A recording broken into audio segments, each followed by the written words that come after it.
edición matinal. Vamos a hablar de un tema muy fuerte, la diabetes. ¿Podemos poner algunas imágenes, por favor, para poder abordar el tema? Que es un tema que además muchos nos lo han pedido. Mucha gente hablaba de la diabetes, las complicaciones que hay, cómo se puede tratar y si esto tiene de alguna manera algún tipo de solución para quienes ya están en un estado avanzado, adultos mayores y todo lo demás, ¿no? Es un tema importantísimo porque el tema de la diabetes se está desarrollando incluso en muchísimos jóvenes. Hay diabetes también en menores. ¿Qué complicaciones trae? ¿Cuáles son los síntomas que nos deben dar esa alerta de que tenemos que tener un chequeo constante? Todo lo vamos a abordar, por supuesto, con la especialista que ya se encuentra con nosotros, la doctora Dialbiet Berro. Vamos a ver si lo hemos pronunciado bien. Doctora, bienvenida. Gracias por estar con nosotros.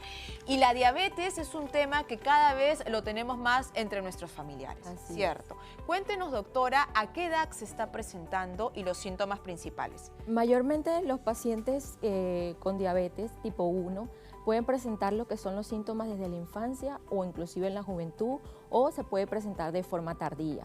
En cambio, los pacientes tipo 2 pueden presentar la diabetes entre los 30 a 45 años aproximadamente. Y el tema de síntomas que mencionaba, ¿cuáles son? Los síntomas son la sed, micción, mucha micción, algunas veces presentan lo que es cansancio, visión borrosa, y para los pacientes tipo 1 presentan mucha hambre. Y digamos, en lo que quiero que se detenga es en la diabetes infantil, ¿no? Que mucha gente cree que eso no existe, pero es una realidad. Es una realidad. La diabetes infantil por lo general aún no se conoce con exactitud la causa, pero se dice que hay causas inmunológicas que generalmente donde las defensas atacan lo que es las células productoras de insulina en nuestro cuerpo. Pero sí hay diabetes tipo 1. ¿Y a qué se debe esto? ¿Es congénito? Es autoinmune. La diabetes tipo 1 es autoinmune y generalmente trae complicaciones a temprana edad. ¿Qué edades estamos hablando de diabetes infantil? Estamos hablando, los pacientes infantiles estamos hablando de los pacientes de 4, 5 años, 10 años. Inclusive hemos visto pacientes en la adolescencia que pueden presentarlo de 15, 16, 18 años, dependiendo de los síntomas. Y ahí para los padres, o sea, nos hablaba de en general los síntomas, cansancio, mucha sed, mucha micción, pero para los pequeños son los mismos síntomas, ¿o qué nos debe llamar la alerta como padres? Sí, para los pequeños son los mismos síntomas. De hecho, algunas veces vienen con complicaciones de emergencia. Hay pacientes diabéticos tipo 1 que pueden presentar un síndrome viral, un síndrome bacteriano y presentar complicaciones y debutan con complicaciones como, por ejemplo, un estado hiperosmolar hiperglucémico o una cetoacidosis diabética. Y para los pacientes ya adultos o en general, en realidad, ¿qué tipo de tratamientos, terapias se pueden utilizar para tratar de controlar esto, no? Los tratamientos que nosotros hacemos en nuestro centro, sabemos que los pacientes diabéticos vienen con un tratamiento ya prescrito por el endocrinólogo.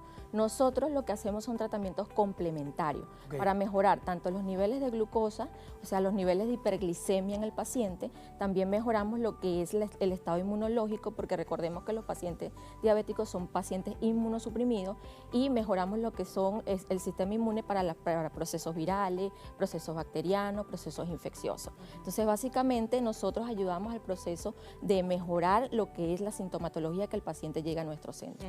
Ahora, el tema de las comidas, la alimentación, porque muchos muy escuchan, importante. ¿no? En el SEC también uno habla, dice, oye, vamos a tocar la diabetes, no tienen que comer nada de azúcar, ¿no? Es lo que se relaciona directamente. Pero en el tema de la alimentación, ¿qué cuidado se debe tener? En la alimentación, la mayoría de los pacientes diabéticos tienen que llevar una dieta balanceada.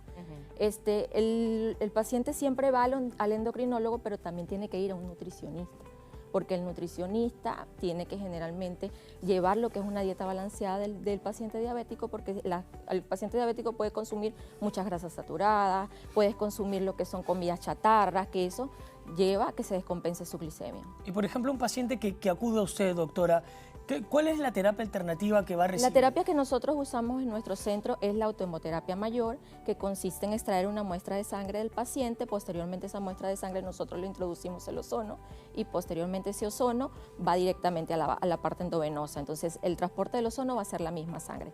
También usamos lo que es el suero ozonizado, que es oxigenar o impregnar una solución de cloruro de sodio al 0.9% y luego lo pasamos vía endovenosa para mejorar el estado hiperglicémico del paciente.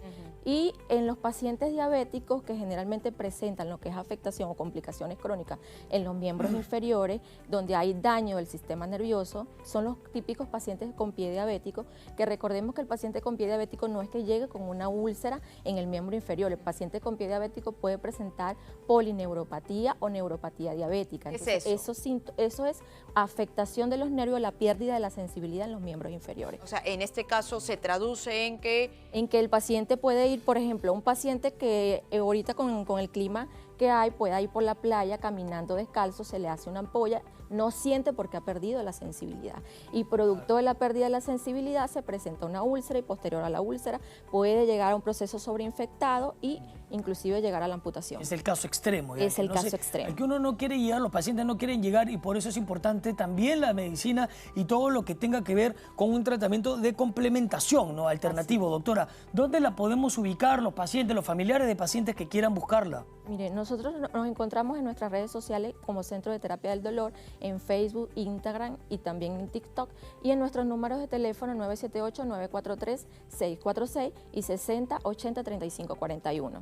Bien, doctora, muchísimas gracias por abordar además este tema, a cuidarnos muchísimo, a realizarnos además los chequeos, porque una detección oportuna definitivamente va a ayudar a que el paciente pueda vivir mucho mejor, tener el tratamiento necesario y de esta manera evitar también complicaciones. Exactamente. Bueno, muchísimas gracias. Ese ha sido nuestro consultorio matinal y ahora tenemos que ir con el tema del día de ayer, que fue